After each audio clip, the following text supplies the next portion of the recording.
परमेश्वर ਦੀ ਹਜ਼ੂਰੀ ਵਿੱਚ ਬੈਠੇ ਸਾਰੇ ਭੈਣ ਭਰਾਵਾਂ ਨੂੰ ਪਿਆਰ ਭਰੀ ਜੈ ਮਸੀਹ ਦੀ। ਅੱਜ ਸਵੇਰ ਦੇ ਸਮੇਂ ਵਿੱਚ ਆਪਾਂ ਪਰਮੇਸ਼ਰ ਦੀ ਹਜ਼ੂਰੀ ਵਿੱਚ ਇਕੱਠੇ ਹੋਏ ਹਾਂ। ਆਓ ਅੱਜ ਦੇ ਦਿਨ ਦੀ ਕਿਰਪਾ ਦੇ ਲਈ ਪ੍ਰਭੂ ਜੀ ਦਾ ਧੰਨਵਾਦ ਕਰਦੇ ਹੋਏ ਪ੍ਰਾਰਥਨਾ ਕਰੀਏ। Hallelujah hallelujah hallelujah hallelujah. ਧੰਨਵਾਦ ਧੰਨਵਾਦ ਧੰਨਵਾਦ ਪਿਤਾ ਪਰਮੇਸ਼ਰ, ਸਰਵ ਸ਼ਕਤੀਮਾਨ ਜਿੰਦਾ ਪਰਮੇਸ਼ਰ, ਤੁਹਾਡਾ ਧੰਨਵਾਦ ਕਰਦੇ ਹਾਂ, ਤੁਹਾਡੀ ਤਾਰੀਫ ਕਰਦੇ ਹਾਂ, ਤੁਹਾਡੇ ਨਾਮ ਨੂੰ ਮਹਿਮਾ ਤੇ ਵਡਿਆਈ ਦਿੰਦੇ ਹਾਂ ਮੇਰੇ ਪ੍ਰਭੂ ਜੀ। ਤੁਹਾਡੀ ਪਾਵਨ ਹਜ਼ੂਰੀ ਵਿੱਚ ਝੁਕਦੇ ਹਾਂ ਮੇਰੇ ਪਿਤਾ ਪਰਮੇਸ਼ਰ। ਅੱਜ ਦੇ ਸੁੰਦਰ ਦਿਨ ਦੇ ਲਈ ਤੁਹਾਡਾ ਧੰਨਵਾਦ ਕਰਦੇ ਹਾਂ ਪਿਤਾ। ਰਾਤ ਭਰ ਤੁਸੀਂ ਸਾਨੂੰ ਸੰਭਾਲ ਕੇ ਰੱਖਿਆ ਮੇਰੇ ਪ੍ਰਭੂ ਜੀ, ਮਿੱਠੀ ਪਿਆਰੀ ਨੀਂਦ ਦਿੱਤੀ ਮੇਰੇ ਪਿਤਾ ਪਰਮੇਸ਼ਰ। ਪ੍ਰਭੂ ਤੁਹਾਡਾ ਧੰਨਵਾਦ ਕਰਦੇ ਹਾਂ ਪ੍ਰਭੂ ਜੀ। ਅਸੀਂ ਆਪਣੇ ਦਿਨ ਦੇ ਸਾਰੇ ਭਲਾਂ ਨੂੰ ਤੁਹਾਡੇ ਤਾਕਤਵਰ ਹੱਥਾਂ ਵਿੱਚ ਸੌਂਪ ਦਿੰਦੇ ਹਾਂ। ਅਸੀਂ ਵਿਸ਼ਵਾਸ ਕਰਦੇ ਕਿ ਜਿੱਦਾਂ ਰਾਤ ਦੇ ਵੇਲੇ ਤੁਸੀਂ ਸਾਨੂੰ ਸੰਭਾਲ ਕੇ ਰੱਖਿਆ, ਦਿਨ ਦੇ ਵੇਲੇ ਵੀ ਤੁਸੀਂ ਸਾਨੂੰ ਸੰਭਾਲ ਕੇ ਰੱਖੋਗੇ ਪਿਤਾ। ਆਪਣੇ ਸਵਰਗ ਦੂਤਾਂ ਨੂੰ ਸਾਡੇ ਲਈ ਹੁਕਮ ਦਿਓ ਕਿ ਉਹ ਸਾਡੇ ਸਾਰੇ ਰਾਸਤੇ ਵਿੱਚ ਸਾਡੀ ਮਦਦ ਸਹਾਇਤਾ ਕਰਨ। ਹਰ ਇੱਕ ਖਤਰੇ, ਮੁਸੀਬਤ, ਦੁਰਘਟਨਾ, ਪਰੇਸ਼ਾਨੀ ਔਰ ਬਿਮਾਰੀ ਤੋਂ ਸਾਨੂੰ ਬਚਾ ਕੇ ਰੱਖਣ ਪਿਤਾ। ਅਸੀਂ ਅੱਜ ਆਪਣੇ ਦਿਨ ਦੀ ਸ਼ੁਰੂਆਤ ਤੁਹਾਡੇ ਪਵਿੱਤਰ ਵਚਨ ਦੇ ਨਾਲ ਕਰਨ ਜਾ ਰਹੇ ਹਾਂ ਮੇਰੇ ਪ੍ਰਭੂ ਜੀ। ਪਿਤਾ, ਅੱਜ ਦਾ ਦਿੱਤਾ ਹੋਇਆ ਤੁਹਾਡਾ ਇਹ ਖਾਸ ਵਚਨ ਸਾਡੇ ਹਿਰਦਿਆਂ ਦੇ ਅੰਦਰ ਜਮ੍ਹਾਂ ਹੋ ਜਾਵੇ ਔਰ ਸਾਡੇ ਲਈ ਆਸ਼ੀਸ਼ ਤੇ ਬਰਕਤ ਦਾ ਕਾਰਨ ਬਣੇ ਪ੍ਰਭੂ ਜੀ। ਕੋਈ ਵੀ ਸ਼ੈਤਾਨ ਦੀ ਸ਼ਕਤੀ ਇਸ ਸੁੰਦਰ ਸਮੇਂ ਨੂੰ, ਇਸ ਪਾਕ ਵਚਨ ਨੂੰ ਸਾਡੇ ਕੋਲੋਂ ਚੁਰਾ ਨਾ ਪਾਵੇ। ਔਰ ਪ੍ਰਭੂ ਜੀ, ਜੋ ਵੀ ਜਨ ਇਸ ਪਾਕ ਵਚਨ ਨੂੰ ਸੁਣੇ ਉਹ ਤੁਹਾਡੇ ਨਾਮ ਵਿੱਚ ਵਾਧਾ ਔਰ ਤਰੱਕੀ ਕਰਦਾ ਜਾਵੇ। ਅਸੀਂ ਇਹ ਮੰਗਦੇ ਹਾਂ ਸਾਡੇ ਪ੍ਰਭੂ ਯਿਸੂ ਮਸੀਹ ਜੀ ਦੇ ਨਾਮ ਵਿੱਚ, ਆਮੀਨ। ਅੱਜ ਆਪਾਂ ਪਰਮੇਸ਼ਰ ਦੇ ਵਚਨ 'ਚ ਜਾਣਾਂਗੇ ਮਤੀ 19:30 ਆਇਤ ਨੂੰ। ਪਰ ਬਹੁਤ ਜੋ ਪਹਿਲੇ ਹਨ ਪਿਛਲੇ ਅਤੇ ਜੋ ਪਿਛਲੇ ਹਨ ਉਹ ਪਹਿਲੇ ਕੀ ਹੋਣਗੇ। ਹਾਲੇਲੂਇਆ। ਪਰਮੇਸ਼ਰ ਦਾ ਵਚਨ ਸਾਨੂੰ ਕੀ ਦੱਸਦਾ ਕਿ ਜਿਹੜੇ ਪਹਿਲੇ ਆ ਉਹ ਪਿੱਛੇ ਕੀਤੇ ਜਾਣਗੇ, ਪਰ ਜੋ ਪਿਛਲੇ ਆ ਉਹ ਪਹਿਲੇ ਕੀਤੇ ਜਾਣਗੇ। ਇਹ ਵਚਨ ਦਾ ਕੀ ਮਤਲਬ ਆ ਉਹ ਜਾਣਨ ਦੇ ਲਈ ਆਪਾਂ ਇੱਕ ਦ੍ਰਿਸ਼ਟਾਂਤ ਨੂੰ ਜਾਣਾਂਗੇ। ਉਹ ਜਾਣਨ ਦੇ ਲਈ ਆਪਾਂ ਪੜ੍ਹਾਂਗੇ ਮਤੀ 20 ਉਹਦੀ 1 ਤੋਂ ਲੈ ਕੇ 16 ਆਇਤ ਤੱਕ। ਸਵਰਗ ਦਾ ਰਾਜ ਇੱਕ ਘਰ ਦੇ ਮਾਲਕ ਵਰਗਾ ਹੈ ਜਿਹੜਾ ਸਵੇਰੇ ਘਰੋਂ ਨਿਕਲਿਆ ਤਾਂ ਕਿ ਆਪਣੇ ਅੰਗੂਰੀ ਬਾਗ ਵਿੱਚ ਮਜ਼ਦੂਰ ਲਾਵੇ ਅਤੇ ਜਦ ਉਹਨੇ ਮਜ਼ਦੂਰਾਂ ਨਾਲ 1 ਦਿਨਾਰ ਦਿਹਾੜੀ, 1 ਦਿਨਾਰ 1 ਦਿਨ ਦੀ ਮਜ਼ਦੂਰੀ ਦੇ ਬਰਾਬਰ ਦਾ ਵਾਅਦਾ ਕੀਤਾ ਅਤੇ ਉਹਨਾਂ ਨੂੰ ਆਪਣੇ ਬਾਗ ਵਿੱਚ ਭੇਜ ਦਿੱਤਾ। ਅਤੇ ਪੈਰ ਕੁ ਦਿਨ ਚੜ੍ਹੇ ਬਾਹਰ ਜਾ ਕੇ ਉਹਨੇ ਹੋਰ ਲੋਕਾਂ ਨੂੰ ਬਾਜ਼ਾਰ ਵਿੱਚ ਵਿਹਲੇ ਖੜੇ ਹੋਏ ਵੇਖਿਆ ਅਤੇ ਉਹਨਾਂ ਨੂੰ ਆਖਿਆ, ਤੁਸੀਂ ਵੀ ਬਾਗ ਵਿੱਚ ਜਾਓ ਅਤੇ ਜੋ ਹੱਕ ਹੋਵੇਗਾ ਉਹ ਮੈਂ ਤੁਹਾਨੂੰ ਦਿਆਂਗਾ। ਅਤੇ ਉਹ ਗਏ ਅਤੇ ਦਿਨ ਦੇ 30 ਪਹਿਰ ਦੇ ਲਗਭਗ ਬਾਹਰ ਜਾ ਕੇ ਉਹਨੇ ਉਸੇ ਤਰ੍ਹਾਂ ਕੀਤਾ। ਅਤੇ ਘੰਟਾ ਕੁ ਦਿਨ ਰਹਿੰਦੇ ਬਾਹਰ ਜਾ ਕੇ ਉਹਨੇ ਹੋਰਨਾਂ ਨੂੰ ਖੜੇ ਵੇਖਿਆ ਅਤੇ ਉਹਨਾਂ ਨੂੰ ਕਿਹਾ, ਤੁਸੀਂ ਇੱਥੇ ਸਾਰਾ ਦਿਨ ਵਿਹਲੇ ਕਿਉਂ ਖੜੇ ਰਹੇ? ਉਹਨਾਂ ਨੇ ਉਸ ਨੂੰ ਕਿਹਾ, ਕਿਉਂਕਿ ਕਿਸੇ ਸਾਨੂੰ ਦਿਹਾੜੀ ਨਹੀਂ ਲਾਇਆ। ਉਸ ਨੇ ਉਹਨਾਂ ਨੂੰ ਕਿਹਾ, ਤੁਸੀਂ ਵੀ ਬਾਗ ਵਿੱਚ ਜਾਓ। ਅਤੇ ਜਦੋਂ ਸ਼ਾਮ ਹੋਈ ਬਾਗ ਦੇ ਮਾਲਕ ਨੇ ਆਪਣੇ ਭੰਡਾਰੀ ਨੂੰ ਆਖਿਆ ਕਿ ਮਜ਼ਦੂਰਾਂ ਨੂੰ ਸੱਦ ਅਤੇ ਪਿਛਲਿਆਂ ਤੋਂ ਲੈ ਕੇ ਪਹਿਲਿਆਂ ਤੀਕ ਉਹਨਾਂ ਨੂੰ ਮਜ਼ਦੂਰੀ ਦੇ ਦੇ। ਅਤੇ ਜਦੋਂ ਉਹ ਆਏ ਜਿਹੜੇ ਘੰਟੇ ਦਿਨ ਰਹਿੰਦੇ ਕੰਮ ਲੱਗੇ ਸਨ ਤਾਂ ਉਹਨਾਂ ਨੂੰ ਵੀ 1 ਦਿਨਾਰ 1 ਦਿਨ ਦੀ ਮਜ਼ਦੂਰੀ ਦੇ ਬਰਾਬਰ ਮਿਲਿਆ। ਅਤੇ ਜੋ ਪਹਿਲੇ ਆਏ ਉਹਨਾਂ ਨੇ ਇਹ ਸਮਝਿਆ ਕਿ ਸਾਨੂੰ ਕੁਝ ਵੱਧ ਮਿਲੇਗਾ ਅਤੇ ਉਹਨਾਂ ਨੂੰ 1 ਦਿਨਾਰ ਹੀ ਮਿਲਿਆ। ਪਰ ਉਹ 1 ਦਿਨਾਰ ਲੈ ਕੇ ਘਰ ਦੇ ਮਾਲਕ ਉੱਤੇ ਕੁੜਨ ਲੱਗੇ ਅਤੇ ਬੋਲੇ, ਜੋ ਅੰਤ ਵਿੱਚ ਆਏ ਉਹਨਾਂ ਨੇ ਇੱਕੋ ਘੜੀ ਕੰਮ ਕੀਤਾ ਅਤੇ ਉਹਨਾਂ ਨੂੰ ਵੀ ਸਾਡੇ ਬਰਾਬਰ ਕਰ ਦਿੱਤਾ ਜਿੰਨਾ ਸਾਰੇ ਦਿਨ ਦਾ ਭਾਰ ਅਤੇ ਧੁੱਪ ਸਹੀ। ਤਦ ਉਸਨੇ ਉਹਨਾਂ ਵਿੱਚੋਂ ਇੱਕ ਨੂੰ ਉੱਤਰ ਦਿੱਤਾ ਕਿ ਮੈਂ ਤੇਰੇ ਨਾਲ ਕੁਝ ਬੇਇਨਸਾਫੀ ਨਹੀਂ ਕਰਦਾ ਕਿ ਤੂੰ ਮੇਰੇ ਨਾਲ 1 ਦਿਨਾਰ 1 ਦਿਨ ਦੀ ਦਿਹਾੜੀ ਦੇ ਬਰਾਬਰ ਮਜ਼ਦੂਰੀ ਦੀ ਗੱਲ ਪੱਕੀ ਨਹੀਂ ਸੀ ਕੀਤੀ। ਹਾਲੇਲੂਇਆ। ਪਰਮੇਸ਼ਰ ਦਾ ਵਚਨ ਸਾਨੂੰ ਕੀ ਦੱਸਦਾ?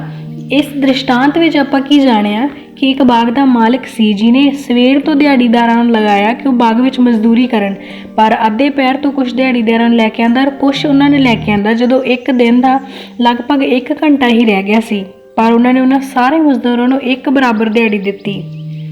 ਪਰ ਆਪਾਂ ਜਾਣਦੇ ਹਾਂ ਕਿ ਪ੍ਰਭੂ ਜੀ ਹਮੇਸ਼ਾ ਦ੍ਰਿਸ਼ਟਾਂਤ ਵਿੱਚ ਗੱਲ ਕਰਦੇ ਸੀ। ਪਰ ਇਸ ਦ੍ਰਿਸ਼ਟਾਂਤ ਦਾ ਮਤਲਬ ਕੀ ਸੀ ਆਪਾਂ ਜਾਣਾਂਗੇ।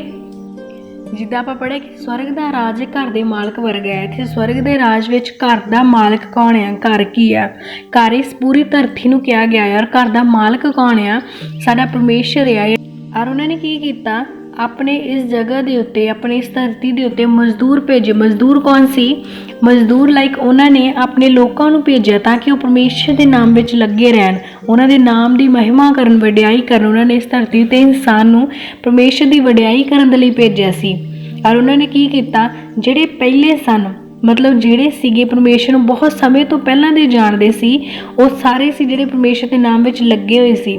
ਪਰ ਜਦ ਉਹਨਾਂ ਨੇ ਕੀ ਕੀਤਾ, ਆਪਣੇ ਨਬੀਆਂ ਨੂੰ ਖੜੇ ਕੀਤਾ, ਬਹੁਤ ਸਾਰੇ ਨਬੀ ਖੜੇ ਕੀਤੇ ਜਿਨ੍ਹਾਂ ਦੇ ਦੁਆਰਾ ਉਹਨਾਂ ਨੇ ਹੋਰ ਲੋਕਾਂ ਨੂੰ ਜੋੜਿਆ। ਜਿੱਦਾਂ ਆਪਾਂ ਜਾਣਦੇ ਹਾਂ ਕਿ ਕੁਛ ਜਿਹੜੇ ਹੁੰਦੇ ਬੌਰਨ ਕ੍ਰਿਸਚਨ ਹੁੰਦੇ ਆ, ਕੁਛ ਜਿਹੜੇ ਹੁੰਦੇ ਆ ਮਿਡ ਲਾਈਫ 'ਚ ਆ ਕੇ ਕ੍ਰਿਸਚਨ ਹੁੰਦੇ ਆ, ਕੁਛ ਹੁੰਦੇ ਆ ਜਿਹੜੇ ਆਪਣੇ ਆਖਰੀ ਕੁਛ ਸਾਲਾਂ ਦੇ ਵਿੱਚ ਪਰਮੇਸ਼ਰ ਦੇ ਨਾਲ ਜੁੜਦੇ ਆ। ਉਸੇ ਤਰ੍ਹਾਂ ਜਿਨ੍ਹਾਂ ਨੇ ਪਰਮੇਸ਼ਰ ਨੂੰ ਆਪਣੇ ਜਨਮ ਤੋਂ ਪਹਿਲਾਂ ਹੀ ਜਾਣ ਲਿਆ ਸੀ, ਜਾਂ ਜਨਮ ਦੇ ਵੇਲੇ ਤੋਂ ਜਾਣਿਆ, ਉਹ ਸੀਗੇ। ਪਰ ਜਿਹੜੇ ਅੱਧੇ ਦਿਨ ਤੋਂ ਆਏ ਸੀਗੇ, ਉਹ ਕੌਣ ਸੀ? ਜਿਨ੍ਹਾਂ ਨੇ ਆਪਣੀ ਮਿਡ ਲਾਈਫ ਵਿੱਚ ਜਾਣਿਆ ਸੀ, ਅੱਧੇ ਦਿਨ ਦੀ ਦਿਹਾੜੀ ਦੇ ਵਿੱਚ ਆਏ।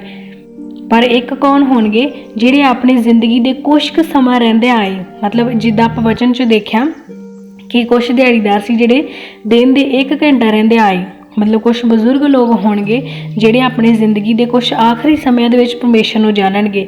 ਪਰ ਕੀ ਹੋਊਗਾ ਜਦੋਂ ਅੰਤ ਦਾ ਸਮਾਂ ਆਊਗਾ, ਤਾਂ ਪਰਮੇਸ਼ਰ ਨੇ ਕੀ ਕਰਨਾ ਕਿ ਬਹੁਤ ਸਾਰੇ ਜਿਹੜੇ ਪਿਛਲੇ ਆ ਉਹ ਅੱਗੇ ਕੀਤੇ ਜਾਣਗੇ। ਮਤਲਬ ਉਹਨਾਂ ਨੂੰ ਜ਼ਿਆਦਾ ਇੰਪੋਰਟੈਂਸ ਮਿਲੂਗੀ। ਕਿਉਂ ਮਿਲੂਗੀ? ਕਿਉਂਕਿ ਉਹਨਾਂ ਨੇ ਉਹਨਾਂ ਪੁਰਾਣਿਆਂ ਦੇ ਨਾਲੋਂ ਵੱਧ ਵਿਸ਼ਵਾਸ ਕੀਤਾ। ਉਹਨਾਂ ਦੇ ਵਿੱਚ ਕੀ ਸੀ? ਜ਼ਿਆਦਾ ਨੇਚਰ ਸੀ, ਉਹਨਾਂ ਨੂੰ ਜ਼ਿਆਦਾ ਵਿਸ਼ਵਾਸ ਸੀਗਾ, ਉਹਨਾਂ ਨੇ ਜ਼ਿਆਦਾ ਚੰਗੇ ਤਰੀਕੇ ਨਾਲ ਪਰਮੇਸ਼ਰ ਨੂੰ ਸਮਝਿਆ, ਜ਼ਿਆਦਾ ਬੈਟਰ ਤਰੀਕੇ ਨਾਲ ਉਹਨਾਂ ਨੇ ਕੀ ਕੀਤਾ? ਪਰਮੇਸ਼ਰ ਦੇ ਵਚਨ ਨੂੰ ਸੁਣਿਆ, ਉਹਨਾਂ ਦੇ ਹੁਕਮਾਂ ਦਾ, ਉਹਨਾਂ ਦਾ ਭੈ ਮੰਨਿਆ। ਪਰ ਜਿਹੜੇ ਪੁਰਾਣੇ ਸੀ, ਉਹਨਾਂ ਨੇ ਹੌਲੀ ਹੌਲੀ ਪਰਮੇਸ਼ਰ ਦੇ ਭੈ ਨੂੰ ਕੀ ਆ? ਛੱਡ ਦਿੱਤਾ, ਕਿਉਂਕਿ ਉਹਨਾਂ ਦੇ ਲਈ ਉਹ ਸਭ ਕੁਛ ਪੁਰਾਣਾ ਹੋ ਗਿਆ ਸੀ। ਜਦੋਂ ਕੋਈ ਚੀਜ਼ ਨਵੀਂ ਹੁੰਦੀ, ਸਾਨੂੰ ਉਹਦਾ ਡਰ ਹੁੰਦਾ। ਜਦੋਂ ਕੋਈ ਨਵੀਂ ਆਪਾਂ ਬਰਤਨ ਵੀ ਖਰੀਦ ਕੇ ਲਿਆਉਂਦੇ ਨਾ, ਤੇ ਅਸੀਂ ਉਹਨੂੰ ਬਹੁਤ ਸੰਭਾਲ ਕੇ ਰੱਖਦੇ ਹਾਂ। ਸਾਨੂੰ ਇਹ ਹੁੰਦਾ ਕਿਤੇ ਟੁੱਟ ਨਾ ਜਾਵੇ, ਕਿਤੇ ਇਹਦੇ 'ਚ ਤਰੇੜ ਨਾ ਪੈ ਜਾਵੇ, ਜਾਂ ਫਿਰ ਇਹਦੇ ਉੱਤੇ ਸਕ੍ਰੈਚ ਨਾ ਆ ਜਾਣ। ਪਰ ਜਦੋਂ ਬਰਤਨ ਪੁਰਾਣਾ ਹੋ ਜਾਂਦਾ, ਫਿਰ ਅਸੀਂ ਦੂਰ ਖੜੇ ਉਹਨੂੰ ਸਿੱਟ ਦਿੰਦੇ ਹਾਂ, ਤਾਂ ਸਾਨੂੰ ਕੋਈ ਫਿਕਰ ਨਹੀਂ ਹੁੰਦੀ। ਇਸੇ ਤਰ੍ਹਾਂ ਜਦੋਂ ਅਸੀਂ ਪਰਮੇਸ਼ਰ ਵਿੱਚ ਨਵੇਂ ਹੁੰਦੇ ਹਾਂ, ਜਿਹੜੇ ਨਵੇਂ ਹੁੰਦੇ ਆ, ਉਹਨਾਂ ਨੂੰ ਇਹ ਹੁੰਦਾ ਕਿ ਸਾਡਾ ਪਰਮੇਸ਼ਰ ਸੱਚਮੁੱਚ ਦਿਆਲੂ ਆ, ਸੱਚਮੁੱਚ ਬਹੁਤ ਮਹਾਨ ਆ, ਸੱਚਮੁੱਚ ਸਾਨੂੰ ਉਹਦਾ ਡਰ ਰੱਖਣਾ ਚਾਹੀਦਾ। ਉਹਨਾਂ ਦੇ ਮਨ ਵਿੱਚ ਭੈ ਹੁੰਦਾ। ਪਰ ਜਿਵੇਂ ਜਿਵੇਂ ਉਹ ਪੁਰਾਣੇ ਹੁੰਦੇ ਜਾਂਦੇ ਆ, ਉਹਨਾਂ ਦੇ ਦਿਲ ਦਾ ਡਰ ਖਤਮ ਹੁੰਦਾ ਜਾਂਦਾ। ਜਿੱਥੇ ਉਹ ਆਗਿਆਕਾਰੀ 'ਚ ਹੁੰਦੇ, ਉਹ ਅਣਆਗਿਆਕਾਰੀ ਵਿੱਚ ਹੋਣ ਲੱਗ ਜਾਂਦੇ।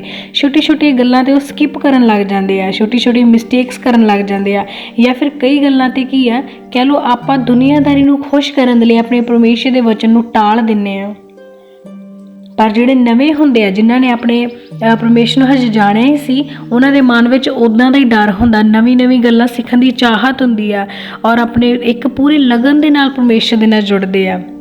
ਉਹ ਅੱਗੇ ਕੀਤੇ ਜਾਂਦੇ ਕਿਉਂਕਿ ਉਹਨਾਂ ਦੀ ਲਗਨ ਬਹੁਤ ਹੁੰਦੀ ਆ। ਉਹਨਾਂ ਕੋਲ ਥੋੜ੍ਹਾ ਸਮਾਂ ਸੀ, ਉਹਨਾਂ ਨੂੰ ਕੀ ਆ ਟਾਈਮ ਹੀ ਨਹੀਂ ਮਿਲਿਆ ਕਿ ਉਹ ਇਸ ਚੀਜ਼ ਨੂੰ ਸਕਿਪ ਕਰ ਸਕਣ। ਪਰ ਜੋ ਉਹਨਾਂ ਕੋਲ ਸਮਾਂ ਸੀ, ਉਸ ਸਮੇਂ ਦੇ ਵਿੱਚ ਉਹਨਾਂ ਨੇ ਪੂਰੀ ਸ਼ਿੱਦਤ ਦੇ ਨਾਲ ਆਪਣੇ ਪਰਮੇਸ਼ਰ ਨੂੰ ਯਾਦ ਕੀਤਾ, ਉਹਨਾਂ ਦੇ ਨਾਲ ਜੁੜੇ ਰਹੇ। ਪਰ ਜਿਹੜੇ ਪਿਛਲੇ ਸੀਗੇ, ਜਿਨ੍ਹਾਂ ਨੇ ਆਪਣੇ ਬਚਪਨ ਤੋਂ ਪਰਮੇਸ਼ਰ ਨੂੰ ਜਾਣਿਆ, ਉਹ ਪਿੱਛੇ ਕਿਉਂ ਕੀਤੇ ਗਏ? ਕਿਉਂਕਿ ਉਹਨਾਂ ਨੇ ਸਮਾਂ ਪਾ ਕੇ, ਜਿਵੇਂ ਜਿਵੇਂ ਪੁਰਾਣ ਪੈਂਦੇ ਗਏ ਆਪਣੇ, ਉਹਨਾਂ ਨੇ ਸਮਾਂ ਪਾ ਕੇ ਆਪਣੇ ਪਰਮੇਸ਼ਰ ਨੂੰ ਇਗਨੋਰ ਕਰਨ ਲੱਗ ਗਏ। ਉਹਨਾਂ ਨੇ ਛੋਟੀ ਛੋਟੀ ਮਿਸਟੇਕਸ ਕੀਤੀਆਂ। ਜਿੱਦਾਂ ਆਪਾਂ ਜਾਣਦੇ, ਕਈ ਵਾਰੀ ਅਸੀਂ ਆਪਣੇ ਮਨ 'ਚ ਵਿਸ਼ਵਾਸ 'ਚ ਥੋੜ੍ਹੀ ਡਿੱਗਣ ਲੱਗ ਪੈਂਦੇ ਹਾਂ। ਅਸੀਂ ਜਿਹੜੀਆਂ ਚੀਜ਼ਾਂ ਨੂੰ ਪਹਿਲਾਂ ਜ਼ਿਆਦਾ ਇੰਪੋਰਟੈਂਸ ਦਿੰਦੇ ਹਾਂ, ਉਹਨਾਂ ਚੀਜ਼ਾਂ ਨੂੰ ਅਸੀਂ ਕੀ ਆ ਅਵੋਇਡ ਕਰਨ ਲੱਗ ਜਾਂਦੇ ਹਾਂ। ਸਾਨੂੰ ਲੱਗਦਾ ਕਿ ਸ਼ਾਇਦ ਕੋਈ ਗੱਲ ਨਹੀਂ, ਇਸ ਚੀਜ਼ ਬਿਨਾਂ ਸਰ ਸਕਦਾ ਆ। ਪਰ ਜਿਹੜੇ ਨਵੇਂ ਸੀ, ਉਹਨਾਂ ਦਾ ਇੰਨਾ ਜ਼ਿਆਦਾ ਵਿਸ਼ਵਾਸ ਸੀ, ਉਹਨਾਂ ਨੇ ਪਰਮੇਸ਼ਰ ਨੂੰ ਜ਼ਿਆਦਾ ਬਿਹਤਰ ਤਰੀਕੇ ਨਾਲ ਜਾਣਿਆ, ਔਰ ਉਹਨਾਂ ਨੇ ਕੀ ਕੀਤਾ? ਪਰਮੇਸ਼ਰ ਦੇ ਵਰਦਾਨਾਂ ਨੂੰ ਲੈ ਲਿਆ। ਪਰ ਜਦ ਅਸੀਂ ਪੁਰਾਣੇ ਹੋ ਜਾਵਾਂਗੇ, ਸ਼ਾਇਦ ਅਸੀਂ ਵੀ ਇੱਦਾਂ ਦੇ ਹੋ ਜਾਈਏ। ਪਰ ਅਸੀਂ ਪ੍ਰਾਰਥਨਾ ਕਰਾਂਗੇ ਕਿ ਪ੍ਰਭੂ ਜੀ ਅਸੀਂ ਇੱਦਾਂ ਦੇ ਨਾ ਹੋਈਏ। ਹਾਲੇਲੂਇਆ। ਪਰ ਜਦ ਉਹਨਾਂ ਨੇ ਕੀ ਕੀਤਾ, ਜਦ ਪਿਛਲੇ ਹੋਣਗੇ, ਜਦੋਂ ਪਿੱਛੇ ਕੀਤੇ ਜਾਣਗੇ, ਉਹਨਾਂ ਨੇ ਕਹਿਣਾ ਕਿ ਪਰਮੇਸ਼ਰ ਅਸੀਂ ਤਾਂ ਤੁਹਾਨੂੰ ਕਿਹੜੇ ਸਮੇਂ ਦੇ ਜਾਣਦੇ ਹਾਂ, ਤੁਸੀਂ ਸਾਡੇ ਨਾਲ ਇਹ ਕਿਉਂ ਕੀਤਾ? ਸਾਨੂੰ ਕਿਉਂ ਤੁਸੀਂ ਪਿੱਛੇ ਕੀਤਾ? ਤੇ ਉਦੋਂ ਪ੍ਰਭੂ ਜੀ ਕੀ ਕਹਿਣਗੇ, ਆਪਾਂ ਦੇਖਾਂਗੇ ਮਤੀ 20 ਉਹਦੀ 14, 15 ਔਰ 16 ਨੰਬਰ ਆਇਤ ਨੂੰ। ਤੂੰ ਆਪਣਾ ਹਿਸਾਬ ਲੈ ਚੁੱਕਿਆ ਹੈ, ਜਾਂ ਪਰ ਮੇਰੀ ਮਰਜ਼ੀ ਹੈ ਕਿ ਜਿੰਨਾ ਤੈਨੂੰ ਦਿੱਤਾ ਓਨਾ ਹੀ ਇਸ ਪਿਛਲੇ ਨੂੰ ਵੀ ਦਿਆਂ। ਭਲਾ ਮੈਨੂੰ ਅਧਿਕਾਰ ਨਹੀਂ ਕਿ ਆਪਣੇ ਮਾਲ ਨਾਲ ਜੋ ਚਾਹਾਂ ਸੋ ਕਰਾਂ? ਕੀ ਤੂੰ ਇਸੇ ਲਈ ਬੁਰੀ ਨਜ਼ਰ ਵੇਖਦਾ ਹੈ ਜੋ ਮੈਂ ਭਲਾ ਹਾਂ? ਇਸੇ ਤਰ੍ਹਾਂ ਜੋ ਪਹਿਲੇ ਵਾਲੇ ਪਿਛਲੇ ਅਤੇ ਪਿਛਲੇ ਵਾਲੇ ਪਹਿਲੇ ਹੋਣਗੇ। ਹਾਲੇਲੂਇਆ। ਪ੍ਰਭੂ ਜੀ ਕੀ ਕਹਿੰਦੇ ਕਿ ਤੂੰ ਆਪਣਾ ਹਿਸਾਬ ਲੈ ਚੁੱਕਿਆ। ਜਦ ਨਵੇਂ ਹੋਣਗੇ ਤਾਂ ਉਹਨਾਂ ਨੂੰ ਜਦ ਸੇਮ ਉਹਨਾਂ ਜਿੰਨਾ ਹੀ ਦਿੱਤਾ ਜਾਊਗਾ। ਸਪੋਜ਼ ਅਗਰ ਜਿਹੜੇ ਪੁਰਾਣੇ ਆ, ਅਗਰ ਉਹ ਸੱਚਮੁੱਚ ਉਸੇ ਤਰ੍ਹਾਂ ਹੀ ਪਰਮੇਸ਼ਰ ਵਿੱਚ ਬਣੇ ਰਹਿੰਦੇ, ਉਹ ਸਕਿਪ ਨਹੀਂ ਕਰਦੇ, ਉਹ ਮਿਸਟੇਕਸ ਨਹੀਂ ਕਰਦੇ, ਜੇ ਉਹਨਾਂ ਨੂੰ ਸਦੀਪਕ ਕਾਲ ਦਿੱਤਾ ਜਾਊ, ਸਦੀਪਕ ਜੀਵਨ ਦਿੱਤਾ ਜਾਊਗਾ, ਤੇ ਜਦ ਪਿਛਲੇ ਹੋਣਗੇ ਜਿਨ੍ਹਾਂ ਨੇ ਕੁਛ ਕੁ ਸਾਲਾਂ ਤੋਂ ਪਰਮੇਸ਼ਰ ਨੂੰ ਜਾਣਿਆ ਹੋਊਗਾ, ਉਹਨਾਂ ਨੂੰ ਵੀ ਸਦੀਪਕ ਜੀਵਨ ਦਿੱਤਾ ਜਾਊਗਾ, ਤਾਂ ਉਹਨਾਂ ਨੇ ਕਹਿਣਾ ਕਿ ਪ੍ਰਭੂ ਜੀ ਅਸੀਂ ਜਿੰਨੀ ਜ਼ਿੰਦਗੀ ਜੀ ਉਹਨੀ ਜ਼ਿੰਦਗੀ ਵਿੱਚ ਤੁਹਾਡੇ ਨਾਲ ਵਫਾਦਾਰ ਰਹੇ, ਅਸੀਂ ਉਸੇ ਤਰ੍ਹਾਂ ਹੀ ਤੁਹਾਨੂੰ ਜਾਣਿਆ, ਅਸੀਂ ਸਕਿਪ ਨਹੀਂ ਕੀਤਾ, ਅਸੀਂ ਪ੍ਰੋਬਲਮਸ ਨਹੀਂ ਕੀਤੀਆਂ, ਤੇ ਫਿਰ ਤੁਸੀਂ ਇਹਨਾਂ ਨੂੰ ਜਿਹੜੇ ਹਜੇ ਕੱਲ੍ਹ ਆਏ ਆ, ਤੁਸੀਂ ਇਹਨਾਂ ਨੂੰ ਸਦੀਪਕ ਜੀਵਨ ਕਿੱਦਾਂ ਦਿੱਤਾ? ਤੇ ਪ੍ਰਭੂ ਜੀ ਕਹਿਣਗੇ ਕਿ ਮੇਰੀ ਮਰਜ਼ੀ ਆ ਕਿ ਮੈਂ ਜਿੰਨਾ ਕਿਸੇ ਨੂੰ ਦੇਣਾ ਚਾਹਾਂ ਮੈਂ ਓਨਾ ਹੀ ਦੇਵਾਂਗਾ। ਕਹਿੰਦੇ ਤੂੰ ਬੁਰੀ ਨਿਗਾਹ ਨਾਲ ਕਿਉਂ ਦੇਖਦਾ? ਸਾਨੂੰ ਸੱਚਮੁੱਚ ਇਸ ਚੀਜ਼ ਨੂੰ ਲੈ ਕੇ ਕੁੜਨ ਸਾਨੂੰ ਵੀ ਹੋਊਗੀ ਕਿ ਇੱਦਾਂ ਕਿਉਂ ਹੋਇਆ ਪ੍ਰਭੂ ਜੀ, ਕਿ ਅਸੀਂ ਤਾਂ ਪੁਰਾਣੇ ਸੀ ਪਰ ਨਵਿਆਂ ਨੂੰ ਸਾਡੇ ਬਰਾਬਰ ਕਿਉਂ ਕਰ ਦਿੱਤਾ? ਕਿਉਂਕਿ ਵਚਨ ਸਾਨੂੰ ਕੀ ਦੱਸਦਾ ਕਿ ਪਰਮੇਸ਼ਰ ਦੀ ਨਿਗਾਹ ਵਿੱਚ ਸਾਰੇ ਖਾਸ ਆ। ਹਾਲੇਲੂਇਆ। ਪਰਮੇਸ਼ਰ ਨੇ ਕਿਸੇ ਨੂੰ ਵੀ ਘੱਟ ਨਹੀਂ ਸਮਝਿਆ। ਜੇ ਅੱਜ ਅਸੀਂ ਨਵੇਂ ਆ ਤੇ ਸਾਨੂੰ ਇਹ ਨਹੀਂ ਹੈਗਾ ਕਿ ਪਰਮੇਸ਼ਰ ਪੁਰਾਣਿਆਂ ਨੂੰ ਜ਼ਿਆਦਾ ਇੰਪੋਰਟੈਂਸ ਦੇਣਗੇ। ਇਸ ਆਪਾਂ ਜਗਤ ਵਿੱਚ ਰਹਿੰਦੇ ਹੋਏ ਇੱਦਾਂ ਦੀ ਸੋਚ ਰੱਖ ਸਕਦੇ ਹਾਂ, ਕਿਉਂਕਿ ਸੰਸਾਰ ਵਿੱਚ ਇਹੀ ਚੱਲਦਾ ਆ, ਕਿਉਂਕਿ ਜਿਹੜਾ ਪੁਰਾਣਾ ਆ ਉਹਨੂੰ ਇੰਪੋਰਟੈਂਸ ਦਿੱਤੀ ਜਾਂਦੀ, ਐਕਸਪੀਰੀਅੰਸ ਪਰਸਨ ਹੋ ਜਾਂਦਾ ਉਹ। ਪਰ ਪਰਮੇਸ਼ਰ ਨੂੰ ਐਕਸਪੀਰੀਅੰਸ ਪਰਸਨ ਨਹੀਂ ਚਾਹੀਦੇ, ਪਰਫੈਕਟ ਪਰਸਨ ਚਾਹੀਦੇ ਆ। ਹਾਲੇਲੂਇਆ। ਕਿਉਂਕਿ ਪਰਫੈਕਸ਼ਨ ਜਿਹੜੀ ਹੈਗੀ ਨਾ ਉਹ ਪਰਮੇਸ਼ਰ ਦੇ ਰਾਜ ਵਿੱਚ ਸਭ ਤੋਂ ਟੌਪ 'ਤੇ ਆ। ਪਰਫੈਕਸ਼ਨ ਇਹ ਨਹੀਂ ਹੈਗਾ ਕਿ ਅਗਰ ਅਸੀਂ ਕਿਸੇ ਚੀਜ਼ ਨੂੰ ਲੈ ਕੇ ਜ਼ਿਆਦਾ ਯੂਜ਼ਡ ਟੂ ਆ ਜਾਂ ਫਿਰ ਅਸੀਂ ਕੋਈ ਚੀਜ਼ ਜ਼ਿਆਦਾ ਵਾਰ ਪ੍ਰੈਕਟਿਸ ਕੀਤੀ ਹੈ ਅਤੇ ਅਸੀਂ ਫੇਰ ਹੀ ਪਰਫੈਕਟ ਉਹਦੇ 'ਚ ਹੋ ਜਾਂਦੇ ਹਾਂ। ਅਸੀਂ ਇੱਕ ਵਾਰ ਵਿੱਚ ਵੀ ਓਨੀ ਪਰਫੈਕਸ਼ਨ ਨਾਲ ਕੰਮ ਕਰ ਸਕਦੇ ਅਗਰ ਸਾਡੇ ਅੰਦਰ ਡਰ ਆ। ਤਾਂ ਜਿਹੜੇ ਨਵੇਂ ਆ ਨਾ ਉਹ ਵੀ ਉਸੇ ਤਰੀਕੇ ਨਾਲ ਓਨੀ ਸ਼ਿੱਦਤ ਨਾਲ ਹੀ ਪਰਮੇਸ਼ਰ ਦੇ ਨਾਲ ਜੁੜ ਸਕਦੇ ਆ ਅਗਰ ਉਹਨਾਂ ਦੇ ਮਨ ਵਿੱਚ ਪਰਮੇਸ਼ਰ ਨੂੰ ਲੈ ਕੇ ਪੈ ਆ। ਤਾਂ ਅਗਰ ਪਰਮੇਸ਼ਰ ਦੇ ਵਚਨਾਂ ਦੀ, ਪਰਮੇਸ਼ਰ ਦੇ ਹੁਕਮਾਂ ਦੀ ਉਹਨਾਂ ਦੀ ਲਾਈਫ ਵਿੱਚ ਵੈਲਿਊ ਆ ਤਾਂ। ਤੇ ਫਿਰ ਪ੍ਰਭੂ ਜੀ ਕਹਿੰਦੇ ਕਿ ਤੂੰ ਮੇਰੇ ਨਾਲ ਬੁਰੀ ਨਿਗਾਹ ਨਾਲ ਕਿਉਂ ਵੇਖਦਾ? ਕਿਉਂਕਿ ਮੈਂ ਚੰਗਾ ਆ। ਸੱਚਮੁੱਚ ਸਾਡਾ ਪਰਮੇਸ਼ਰ ਮਹਾਨ ਆ, ਉਹਨੇ ਇਹ ਭੇਦਭਾਵ ਨਹੀਂ ਕੀਤਾ। ਜਿੱਦਾਂ ਆਪਾਂ ਇਸ ਧਰਤੀ ਤੇ ਦੇਖਦੇ ਹਾਂ, ਅਗਰ ਅਸੀਂ ਕਿਸੇ ਆਫਿਸ ਵਿੱਚ ਜੌਬ ਕਰਦੇ ਹਾਂ ਤੇ ਸਾਨੂੰ ਐਕਸਪੀਰੀਅੰਸ ਦੇ ਹਿਸਾਬ 'ਤੇ ਸੈਲਰੀ ਲੱਗਦੀ ਆ, ਪਰ ਸਾਡਾ ਪਰਮੇਸ਼ਰ ਸਾਡੇ ਨਾਲ ਭੇਦਭਾਵ ਨਹੀਂ ਕਰਦਾ। ਉਹ ਫਰੈਸ਼ਰ ਨੂੰ ਤੇ ਐਕਸਪੀਰੀਅੰਸ ਨੂੰ ਸੇਮ ਹੀ ਸੈਲਰੀ ਦੇਣਗੇ। ਹਾਲੇਲੂਇਆ। ਸੱਚਮੁੱਚ ਸਾਡਾ ਪਰਮੇਸ਼ਰ ਬਹੁਤ ਮਹਾਨ ਆ। ਉਹ ਕਹਿੰਦੇ ਮੈਂ ਭਲਾ ਆ, ਇਸ ਕਰਕੇ ਤੁਸੀਂ ਮੇਰੇ ਨਾਲ ਕੁੱਟਦੇ ਹੋ। ਸਾਡਾ ਪਰਮੇਸ਼ਰ ਬਹੁਤ ਭਲਿਆ ਆ, ਇਸ ਲਈ ਉਹਨਾਂ ਨੇ ਕਦੇ ਵੀ ਅਗਲੇ ਨੂੰ ਜਾਂ ਪਿਛਲੇ ਨੂੰ ਜਾਂ ਨਵੇਂ ਨੂੰ ਜਾਂ ਪੁਰਾਣੇ ਨੂੰ ਉਹਨਾਂ ਨੇ ਖਾਸ ਇੰਪੋਰਟੈਂਸ ਨਹੀਂ ਦਿੰਦੇ। ਉਹ ਹਰ ਇੱਕ ਨੂੰ ਖਾਸ ਇੰਪੋਰਟੈਂਸ ਦਿੰਦੇ ਆ। ਇੰਪੋਰਟੈਂਸ ਪਰਮੇਸ਼ਰ ਸਾਨੂੰ ਦੇਣਗੇ ਹੀ, ਕਿਉਂਕਿ ਜੇ ਅਸੀਂ ਪਰਮੇਸ਼ਰ ਦੇ ਹਿਸਾਬ ਨਾਲ ਚੱਲਾਂਗੇ, ਭਾਵੇਂ ਅਸੀਂ ਆਪਣੀ ਲਾਈਫ ਦੇ ਆਖਰੀ ਦਿਨਾਂ ਵਿੱਚ ਹੀ ਕਿਉਂ ਨਾ ਆਪਣੇ ਪਰਮੇਸ਼ਰ ਨੂੰ ਜਾਣੀਏ, ਅਗਰ ਅਸੀਂ ਆਖਰੀ ਦਿਨਾਂ ਵਿੱਚ ਹੀ ਤੌਬਾ ਕਿਉਂ ਨਾ ਕਰੀਏ, ਸਾਡਾ ਪਰਮੇਸ਼ਰ ਸਾਨੂੰ ਉੱਤਮ ਕਰਕੇ ਜਾਣੂਗਾ। ਹਾਲੇਲੂਇਆ। ਕਿਉਂਕਿ ਪ੍ਰਭੂ ਜੀ ਕਹਿੰਦੇ ਕਿ ਮੈਂ ਇੱਕ ਵੀ ਰੂਹ ਦਾ ਨਾਸ਼ ਨਹੀਂ ਹੋਣ ਦੇਵਾਂਗਾ, ਕਿਉਂਕਿ ਮੈਂ ਚਾਹੁੰਦਾ ਆ ਕਿ ਮੇਰੀ ਇੱਕ ਵੀ ਆਤਮਾ ਨਾਸ਼ ਨਾ ਕੀਤੀ ਜਾਵੇ। ਕਿਉਂਕਿ ਜਿਸ ਪਿਤਾ ਨੇ ਸਾਨੂੰ ਬਣਾਇਆ ਆ, ਸਾਨੂੰ ਸਿੰਜਿਆ ਹੈ, ਸਾਨੂੰ ਪਾਲਿਆ ਪੋਸਿਆ ਆ, ਉਹ ਨਹੀਂ ਚਾਹੂਗਾ ਕਿ ਉਹਨਾਂ ਦਾ ਬੱਚਾ ਨਰਕ ਵਿੱਚ ਸਿੱਟਿਆ ਜਾਵੇ। ਉਹ ਹਰ ਇੱਕ ਨੂੰ ਖਾਸ ਬਣਾਉਣਗੇ, ਹਰ ਇੱਕ ਦੀ ਲਾਈਫ ਨੂੰ ਚੇਂਜ ਕਰਨਗੇ। ਹਾਲੇਲੂਇਆ।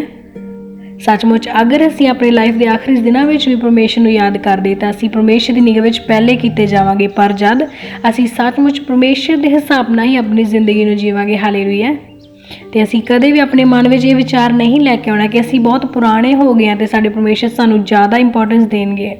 ਪਰਮੇਸ਼ਰ ਦੀ ਨਿਗਾਹ ਵਿੱਚ ਸਾਰੇ ਇੰਪੋਰਟੈਂਟ ਆ। ਜਲੰਧਰ ਦੀ ਕਲੀਸਿਆ ਦੇ ਲਈ ਇੱਕ ਖਾਸ ਨੋਟ ਆ ਕਿ ਪਾਸਟਰ ਭੁਪਿੰਦਰ ਜੌਨ ਔਰ ਉਹਨਾਂ ਦੀ ਟੀਮ ਹੈ ਜਿਹੜੀ ਉਹ ਜਲੰਧਰ ਵਿਜ਼ਿਟ ਕਰ ਰਹੇ ਆ 25 ਤਰੀਕ ਨੂੰ, 25 ਜੂਨ ਨੂੰ ਜਲੰਧਰ ਵਿਜ਼ਿਟ ਕਰ ਰਹੇ ਆ। ਕੁਝ ਕਲੀਸਿਆ ਦੇ ਫੋਨ ਆਏ ਸੀਗੇ ਜਿਹੜੇ ਚਾਹੁੰਦੇ ਸੀ ਕਿ ਪਾਸਟਰ ਜੀ ਉਹਨਾਂ ਦੇ ਘਰ ਵਿੱਚ ਵਿਜ਼ਿਟ ਕਰਨ। ਔਰ ਜੇ ਹੋਰ ਵੀ ਕੋਈ ਪਰਿਵਾਰ ਆ ਜੋ YouTube 'ਤੇ ਡੇਲੀ ਪ੍ਰੇਅਰ ਸੁਣਦੇ ਆ ਜਾਂ ਫਿਰ ਉਹਨਾਂ ਦੇ ਮਨ ਵਿੱਚ ਇੱਛਾ ਆ ਕਿ ਪਾਸਟਰ ਜੀ ਉਹਨਾਂ ਦੇ ਘਰ ਵਿੱਚ ਵਿਜ਼ਿਟ ਕਰਨ, ਆਪਣੇ ਘਰ ਦੀਆਂ ਪ੍ਰੋਬਲਮਸ ਬਾਰੇ ਜਾਂ ਘਰ ਦੀ ਬਲੈਸਿੰਗ ਬਾਰੇ ਉਹਨਾਂ ਦੇ ਨਾਲ ਗੱਲਬਾਤ ਕਰਨਾ ਚਾਹੁੰਦੇ ਆ, ਉਹਨਾਂ ਨੂੰ ਆਪਣੇ ਘਰ ਇਨਵਾਈਟ ਕਰਨਾ ਚਾਹੁੰਦੇ ਆ, ਤਾਂ ਉਹ ਇਹਨਾਂ ਦਿੱਤੇ ਹੋਏ ਨੰਬਰਾਂ ਦੇ ਉੱਤੇ ਕਾਲ ਕਰਕੇ ਆਪਣੀ ਟਾਈਮਿੰਗ ਔਰ ਐਡਰੈਸ ਵਗੈਰਾ ਦੱਸ ਸਕਦੇ ਆ। 25 ਤਰੀਕ ਨੂੰ ਪਾਸਟਰ ਜੀ ਜਲੰਧਰ ਵਿਜ਼ਿਟ ਕਰ ਰਹੇ ਆ। ਤੇ ਆਓ ਅੱਜ ਦੇ ਇਹਨਾਂ ਵਚਨਾਂ ਦੇ ਦੁਆਰਾ ਪਰਮੇਸ਼ਰ ਦੀ ਹਜ਼ੂਰੀ ਵਿੱਚ ਪ੍ਰਾਰਥਨਾ ਕਰਾਂਗੇ। Hallelujah, hallelujah, hallelujah. ਮਹਾਨ ਪਿਤਾ ਪਰਮੇਸ਼ਰ, ਤੁਹਾਡਾ ਧੰਨਵਾਦ, ਧੰਨਵਾਦ, ਧੰਨਵਾਦ, ਧੰਨਵਾਦ, ਧੰਨਵਾਦ। Thank you Jesus. ਹਾਲੇਲੂਇਆ। ਅੱਜ ਦੀ ਸੁਬਾਹ ਵਾਸਤੇ ਪਿਤਾ ਜੀ ਤੁਹਾਡਾ ਧੰਨਵਾਦ ਕਰਦੇ ਆ। ਪਿਤਾ ਤੁਸੀਂ ਮਹਾਨ ਹੋ। ਪਿਤਾ ਤੁਹਾਡਾ ਸ਼ੁਕਰ ਕਰਦਾ ਪਿਤਾ ਕਿ ਤੁਸੀਂ ਆਪਣੇ ਬੱਚਿਆਂ ਦੀ ਜ਼ਿੰਦਗੀ ਵਿੱਚ ਪਿਤਾ ਪਰਮੇਸ਼ਰ ਅੱਜ ਦੀ ਸਵੇਰ ਲੈ ਕੇ ਆਏ ਮੇਰੇ ਪ੍ਰਭੂ। ਅੱਜ ਦੀ ਸਵੇਰ ਲਈ ਪਿਤਾ ਜੀ ਅਸੀਂ ਤੁਹਾਡਾ ਧੰਨਵਾਦ ਕਰਦੇ ਹਾਂ, ਤੁਹਾਡੀ ਮਹਿਮਾ ਕਰਦੇ, ਤੁਹਾਡੇ ਨਾਂ ਦੀ ਜੈ ਜੈਕਾਰ ਕਰਦੇ ਹਾਂ ਮੇਰੇ ਮਹਾਨ ਪਿਤਾ ਪਰਮੇਸ਼ਰ। ਮੈਂ ਤੁਹਾਡੇ ਸਾਮਰਥੀ ਨਾਲ ਚੱਲਾਂ, ਤੁਹਾਡੇ ਬੱਚਿਆਂ ਨੂੰ ਤੁਹਾਡੇ ਸਰੀਰ ਵਿੱਚ ਲੈ ਕੇ ਆਉਣਾ, ਪਵਿੱਤਰ ਆਤਮਾ ਦੀ ਕੋਈ ਬਲੈਸ ਕਰਦਾ ਵਾ ਪਿਤਾ ਪਰਮੇਸ਼ਰ। ਜਿੰਨੇ ਤੁਹਾਡੇ ਬੱਚੇ ਨਾਲ ਵਚਨਾਂ ਨੂੰ ਸੁਣਦੇ ਪਿਤਾ ਪਰਮੇਸ਼ਰ, ਤੁਹਾਡੀ ਸਾਮਰਥ, ਤੁਹਾਡੇ ਅਭਿਸ਼ੇਕ, ਤੁਹਾਡੇ ਅਨੁਗ੍ਰਹਿ ਨਾਲ ਭਰ ਜਾਣ ਪਿਤਾ ਪਰਮੇਸ਼ਰ। ਕਿਉਂਕਿ ਤੁਸੀਂ ਆਪਣੇ ਵਚਨ ਦੇ ਵਿੱਚ ਕਿਹਾ ਆ ਕਿ ਜੋ ਪਹਿਲੇ ਆ ਉਹ ਪਿੱਛੇ ਕੀਤੇ ਜਾਣਗੇ ਜੋ ਪਿਛਲੇ ਆ ਉਹ ਅੱਗੇ ਕੀਤੇ ਜਾਣਗੇ ਪਿਤਾ ਪਰਮੇਸ਼ਵਰ। ਅੱਜ ਤੁਹਾਡੇ ਬੱਚੇ ਪਿਤਾ ਪਰਮੇਸ਼ਵਰ ਜਿਸ ਪੋਜੀਸ਼ਨ ਦੇ ਵਿੱਚ ਹੈ ਪ੍ਰਭੂ, ਤੁਹਾਡੀ ਹਲਸੂਰੀ ਦੇ ਵਿੱਚ ਆਪਣੇ ਸਿਰਾਂ ਨੂੰ ਝੁਕਾਰੇ ਪਿਤਾ ਪਰਮੇਸ਼ਵਰ। ਤੁਹਾਡੀ ਹਲਸੂਰੀ ਦੇ ਤੁਹਾਡੇ ਇਹਨਾਂ ਵਚਨਾਂ ਨੂੰ ਪਿਤਾ ਪਰਮੇਸ਼ਵਰ ਆਪਣੇ ਹਿਰਦਿਆਂ ਦੇ ਵਿੱਚ ਗ੍ਰਹਿਣ ਕਰ ਰਹੇ ਪਿਤਾ ਪਰਮੇਸ਼ਵਰ। ਆਉਣ ਵਾਲੇ ਸਮੇਂ ਦੇ ਵਿੱਚ, ਆਉਣ ਵਾਲੇ ਦਿਨਾਂ ਦੇ ਵਿੱਚ ਪਿਤਾ ਪਰਮੇਸ਼ਵਰ, ਤੁਸੀਂ ਇਹਨਾਂ ਨੂੰ ਪਿਤਾ ਪਰਮੇਸ਼ਵਰ ਉਹ ਆਸ਼ੀਸ਼ ਪਿਤਾ, ਉਹ ਸਾਮਰਥ, ਉਹ ਅਭਿਸ਼ੇਕ ਔਰ ਉਹ ਅਹੁਦਾ ਪਿਤਾ ਜੋ ਤੁਸੀਂ ਆਪਣੇ ਵਚਨ ਦੇ ਦੁਆਰਾ ਪਿਤਾ ਇਹਨਾਂ ਆਪਣੇ ਬੱਚਿਆਂ ਨੂੰ ਦੇਣਾ ਚਾਹੁੰਦੇ ਹੋ ਪ੍ਰਭੂ, ਤੇ ਤੁਹਾਡੇ ਉਸ ਆਸ਼ੀਸ਼ ਦੇ ਨਾਲ ਭਰ ਜਾਣ ਪਿਤਾ ਪਰਮੇਸ਼ਵਰ। ਕਿਉਂਕਿ ਤੁਸੀਂ ਮਹਾਨ ਹੋ ਪਿਤਾ, ਤੁਸੀਂ ਦਇਆਵਾਨ ਹੋ, ਤੁਸੀਂ ਦਇਆ ਕਰਨ ਵਾਲੇ ਹੋ ਮੇਰੇ ਯਹੋਵਾ ਪਰਮੇਸ਼ਵਰ। ਇਹਨਾਂ ਆਪਣੇ ਬੱਚਿਆਂ ਨੂੰ ਆਪਣੀ ਸਾਮਰਥ ਵਿੱਚ ਪਿਤਾ, ਆਪਣੇ ਅਨੁਗ੍ਰਹਿ ਦੇ ਵਿੱਚ ਬਲੈਸ ਕਰੋ ਪਿਤਾ ਪਰਮੇਸ਼ਵਰ। ਕਿਉਂਕਿ ਪਿਤਾ ਪਰਮੇਸ਼ਵਰ ਤੁਸੀਂ ਆਪਣੇ ਵਚਨ ਦੇ ਵਿੱਚ ਕਿਹਾ ਮਜ਼ਦੂਰ ਆਪਣੀ ਮਜ਼ਦੂਰੀ ਦਾ ਹੱਕਦਾਰ ਹੈ। ਪਰ ਪਿਤਾ ਮੈਂ ਤੁਹਾਡੇ ਸਾਮਰਥੀ ਨਾਲ ਵਿੱਚ ਇਹਨਾਂ ਤੁਹਾਡੇ ਬੱਚਿਆਂ ਨੂੰ ਬਲੈਸ ਕਰਦਾ ਪਿਤਾ ਪਰਮੇਸ਼ਵਰ।